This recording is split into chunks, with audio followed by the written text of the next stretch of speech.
Bien-aimé du Seigneur, loué soit Jésus-Christ, nous célébrons en ce jour le deuxième dimanche du temps ordinaire, année liturgique B. La première lecture et l'évangile de ce jour nous présente deux hommes extraordinaires, le prêtre Élie dans la première lecture et Jean-Baptiste dans l'évangile. Tous deux ont un trait commun, montrer le chemin aux autres, aider les autres à grandir, aider les autres à atteindre un niveau supérieur. Le jeune Samuel avait été consacré au Seigneur et vivait avec le prêtre Élie au temple, et la parole de Dieu se faisait rare. Contre toute attente, Dieu décide de parler au jeune Samuel, mais Samuel ne parvient pas à reconnaître la voix de celui qui l'appelle. C'est le prêtre Élie qui l'aidera non seulement à discerner l'appel de Dieu, mais qui lui dira également comment y répondre. Parle, Seigneur, ton serviteur écoute. Élie sait que désormais c'est vers Samuel que tout le monde viendra et non plus vers lui, et encore moins vers ses propres enfants.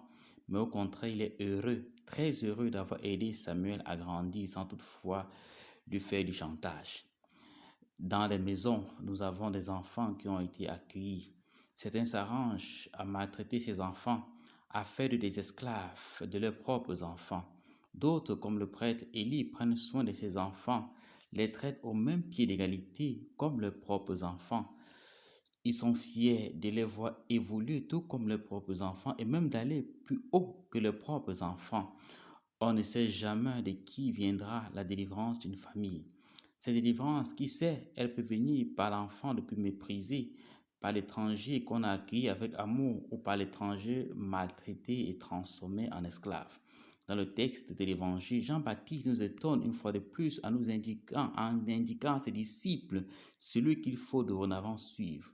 Il n'entre pas dans un esprit de rivalité, il n'a pas peur de perdre sa popularité. Son rôle est de faire grandir l'autre. Jean-Baptiste nous apprend à savoir céder la place à l'autre. Il nous montre comment nous devons quitter la scène.